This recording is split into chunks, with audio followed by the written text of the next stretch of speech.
Hey, good morning.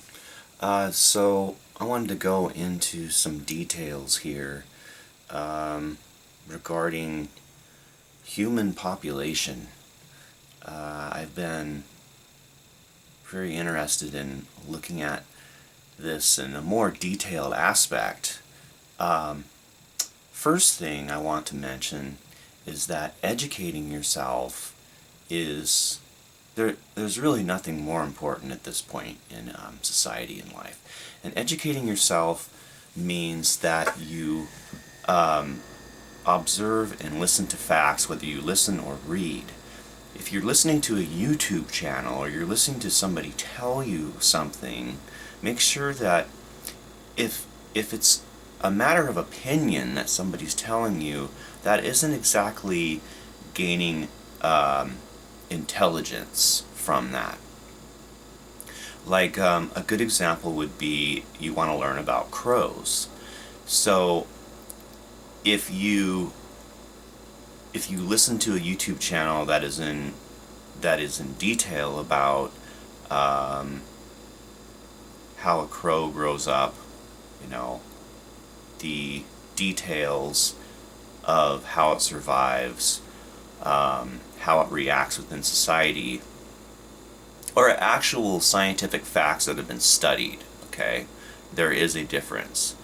I think in this day and time, there's a lot of people that have trouble with the word science. And there's no problem with the word science. It just has to do with the observance of something in detail, and then in the process,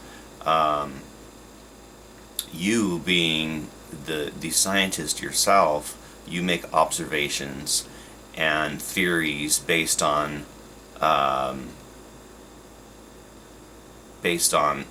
discoveries, you know. So anyway, I think it's very important. You know, I can't stress how important reading is. You know, anybody out there that doesn't read, it really is important. I mean, it does wonders for the human intelligence. One reason is it causes you to look very closely and force yourself to gain an understanding based off observation, understanding what you're reading and taking it in, you know. Your other option is you're almost numb, just being told something, and that's, you know, and you're just like watching a YouTube video or something like you're watching right now. You're just kind of like, you know, I mean, you're kind of you're taking it in. What I'm going to tell you, I'm going to base on important facts. I would say you can turn this off right now and move on and educate yourself. Yeah. Because what I'm going to get into next is more a point of view, and it may lead you to want to educate yourself more on something. So that's kind of where I'm at right now. So I've been really interested in world population and looking at civilization. I had somebody recently, and I think I know that her husband watches this channel, so I found that interesting. I didn't realize that she believed that the human race is only 5,000 years old. Now, there's a lot of people on Earth that think that, and that baffles me for a few reasons. And I know anybody out there that lives in an older civilization most likely doesn't believe that. Because if you live in Egypt, or you live in, okay, I've been to Pompeii, facts do show that Pompeii is 2,000 years old. Before Pompeii, there was Greece, and Greece exists. and Greece existed at the same time, but the older ancient Greece was before Rome. So basically, the language that I'm speaking right now and the number system, that comes more out of Greece. Anyway, so that's 3,000 years, and you get further and you have ancient Egypt, which is at least 5,000 years old. So it's easy for the average person to go, no, no, no, no, no, no. We're not only 5,000 years old, you know. Unless you somehow think that white European man is 5,000 years old, and that's a really big problem. And no disrespect to my friends, but really, you know, you really have to do some serious educating yourself in history. You know, there's a lot out there on YouTube to make you think that something, you know, something else is going on or something, you know. But getting as close to the absolute historical facts can be really, really important to the average person. I know there's a lot of gray area there, and it becomes kind of upsetting and frustrating, you know, because part of why we see society and the human mind in such a crazy state right now is because of beliefs. You know, it's because of extreme beliefs, and a lot of them are religious. And then the fragmentation between beliefs and ideologies, and how systems grow together and come in conflict based on beliefs, and things just gradually spiral out of control. You know, and like some kind of dominance, like one party or one type of person over another type of, you know, it's just like, okay, so one thing I want to talk about is, and I'm already started talking about it, but for quite a long time, human population on Earth, until about 12,000 years ago, was pretty consistent to, what was it?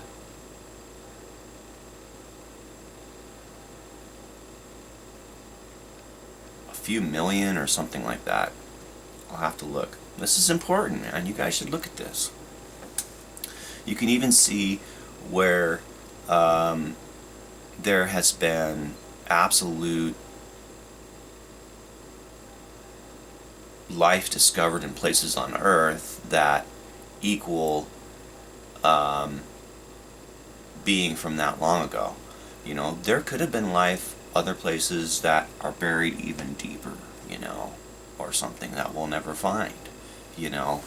But thinking that man is only 5,000 years old, that does equal a type of, that is it's kind of a mental disability in this day and age. I mean, it's going to keep you from looking at things correctly, which you really, really need to, you know. Obviously, civilization is at a breaking point because it's 8 billion people. That really is the reason. It really is the reason. There's a lot of factors that go into play here, and one of them is densely populated areas. And it really does make sense if it's not a supervolcano or a meteor, and it's hard to say if a pole shift is what a pole shift is. There's definitely some facts to that, you know, I've looked into the pole shift, like seriously looked into it, and based off things in nature, it points towards other events more than a pole shift. So there's different events that can cause a massive catastrophe on Earth. A supervolcano is like 1,000 times the size of a regular volcano. And 70,000 years ago, there was a supervolcano that erupted in Indonesia. And there's like 3 in the United States, and they haven't erupted for like a long time. Far longer than 70,000 years. But Yellowstone exists. I mean, the fact is supervolcanoes are a real thing. And they are such a big explosion that they put huge amounts of ash into the atmosphere, which actually cools the temperature of the Earth and covers the land, massive amounts of land, with ash, so that nothing can grow and people can't survive. So when that happened 70,000 years ago, most of Earth's population perished. And they're pretty sure that it was the supervolcano in Indonesia. They're absolutely sure that it did have a huge factor in killing off a large portion of Earth's population. A large portion, like most of the population. But we're talking that the population was densely in just the areas of India, China, and all the countries around there in Indonesia. Those were the most densely populated areas. Now, in North America at that time, there was very small population. You know, that's like the Europeans took over North America because they were fucking bullies and they could kill off, you know, small sects of Indians and take over the continent. So they're bullies. Anyway, you know, let's see, we're going to move on. So, in the historical movement of humans, so gradually humans had to come back after 70,000 years. And see, a huge catastrophe like that, like a meteor hitting an ocean, if it's big enough, it's going to obliterate millions, if not a billion people. It's just going to happen. I mean, you know, that's happened. If you look at the meteor that hit the Yucatan, that hit in the Gulf of Mexico, look at that. It caused a wave, I don't know if they said like probably 40,000 feet high. And it's like we can't even imagine that, you know, because our frame of existence is 100 years, you guys. You know, I mean, it's just like it's a blip, you know, if 100 years, you know, and then so you have to educate yourself to know what really has happened on Earth, because scientific discovery does exist.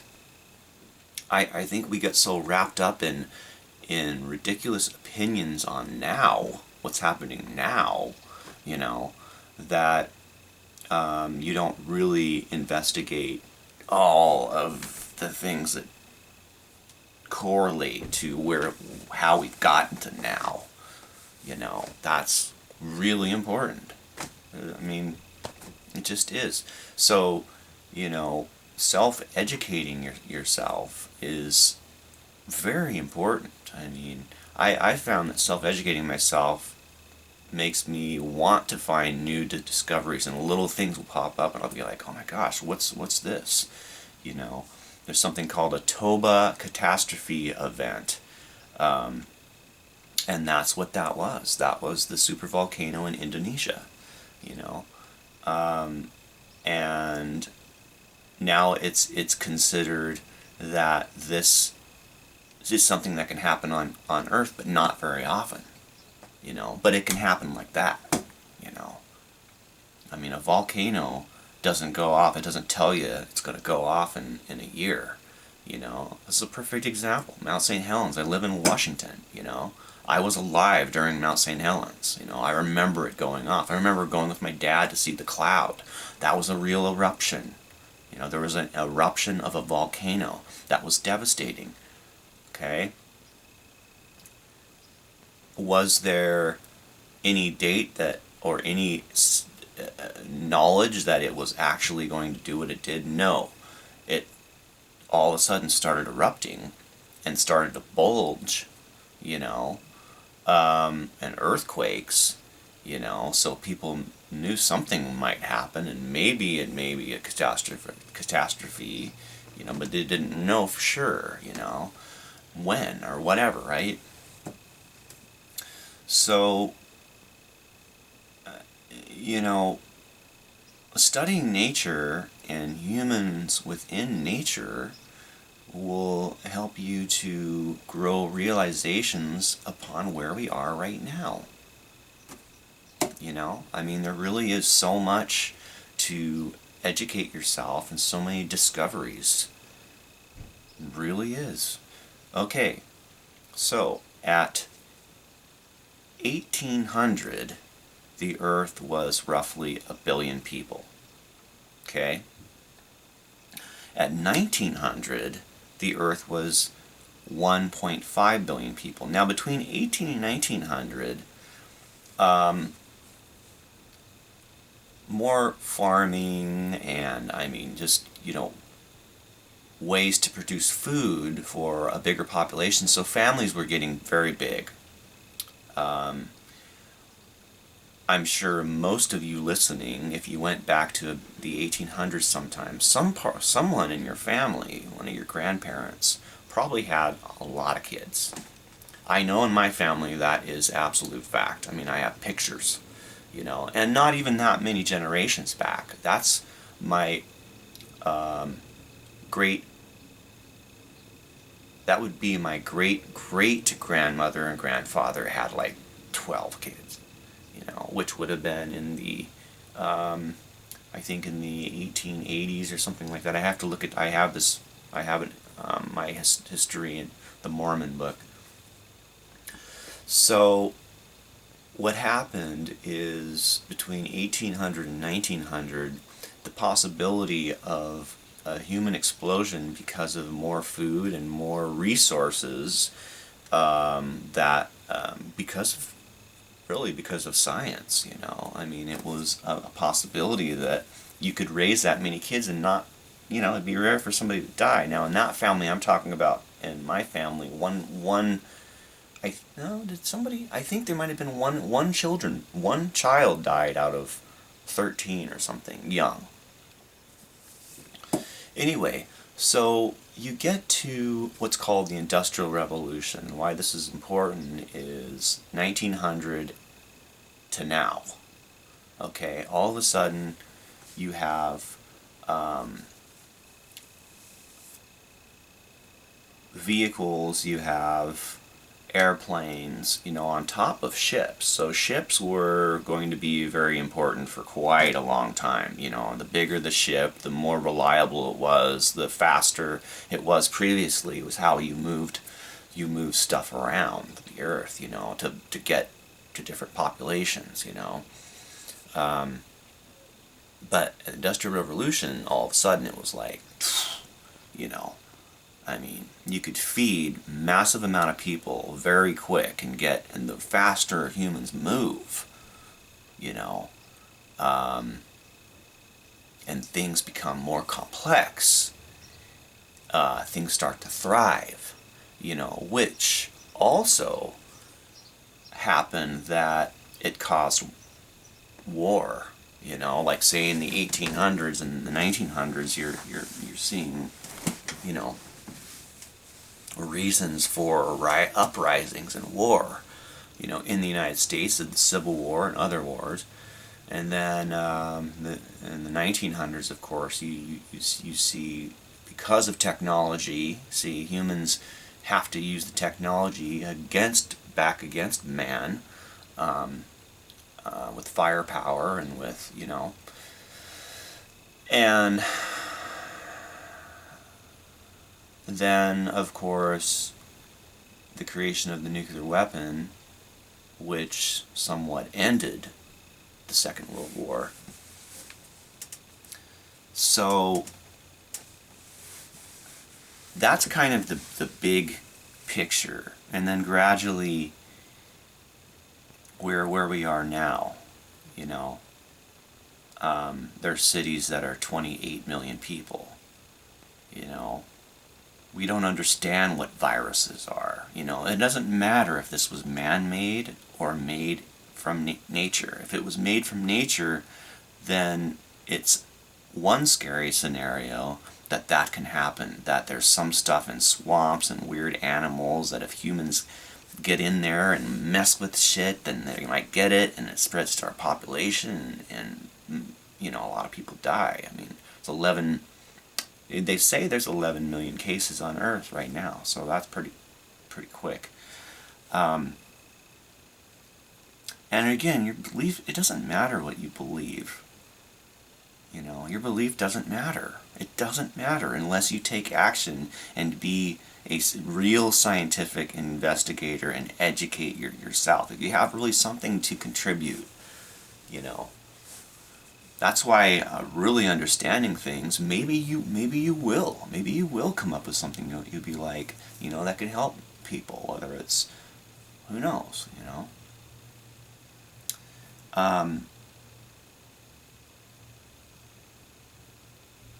So if this was man-made, you know, then it's basically a weapon, another weapon of mass death that is actually probably got out of hand. It may have been initially, unless it's like some religious sect that did this, that has been one of my thoughts, but they would want to come out and say they did it. I'm convinced. I'm convinced they'd want to come out and go, we are responsible for this. So that's one thing you have to keep in mind. If this is somebody's doing, they would now see it as such a big, you know, success. You know, if they're that evil, that they might say that it's them. And they could hide and don't, you know, and all of a sudden it would hit the news like, oh, this group is claiming responsibility. You know, so nobody's claiming responsibility for this. And you would think that if somebody did put this on the population, they would claim responsibility, right? So, if this is man-made, you know, say if North Korea, say, created this, they might not claim responsibility because they may not have known if what it was going to do. They wanted to just try to get back at China or something, who knows. And now it's completely out of hand. And if they claim responsibility, then they would surely be attacked or devastated. So there's a possibility of something like that, you know.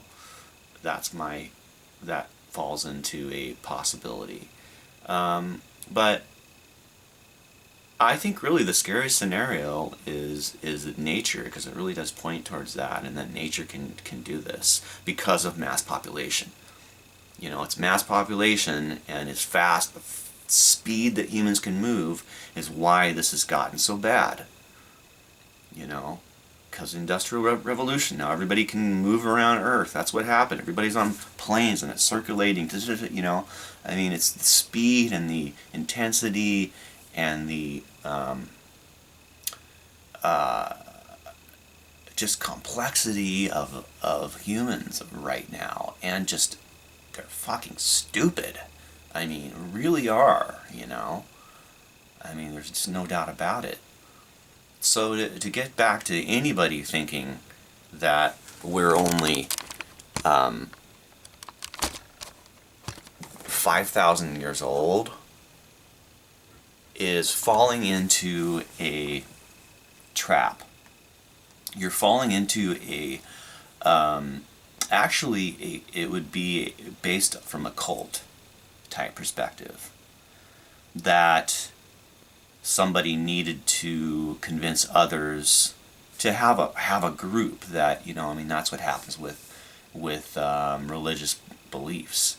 you know, and when we're seeing that on a massive level, it really is a problem, because then you have a whole lot of people that kind of separate themselves, you know, whether they think there's going to be a rapture or something, or, you know, it doesn't matter that 1,000 years ago that you know, massive amounts of people believed that the end of the world was here because of Revelations and because of the things that it pointed to. You know, Revelations is real.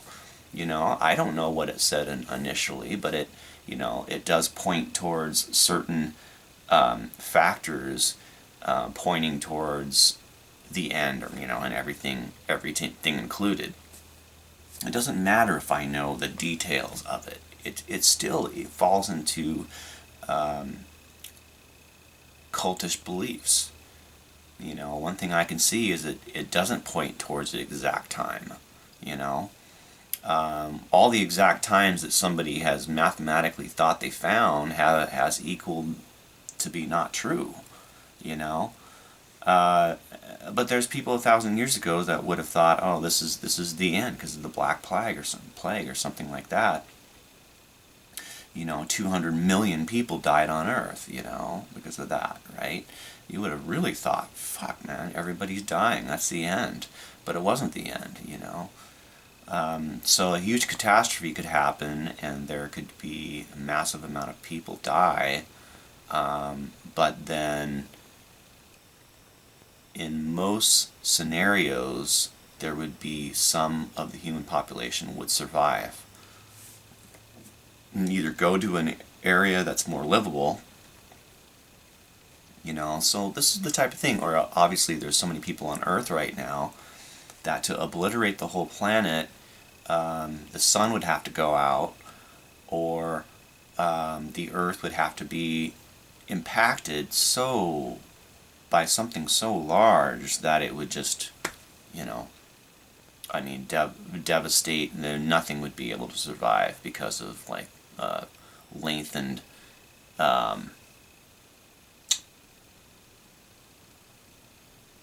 winter, I guess you'd call it, you know, where it would be years and years of, like, you know, I mean, no good oxygen and no light, and everybody would die. And that's the scenario that's happened in the past. That's why the dinosaurs disappeared.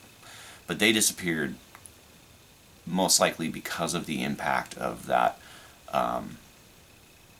meteor. So, I mean, that meteor could have actually done a similar event, killed off, you know, most of what the humans and animals and whatever was on Earth. You know, the meteor that hit in the Yucatan. So anyway, I'm done talking there. If you guys listen to this whole thing, thank you. Peace out.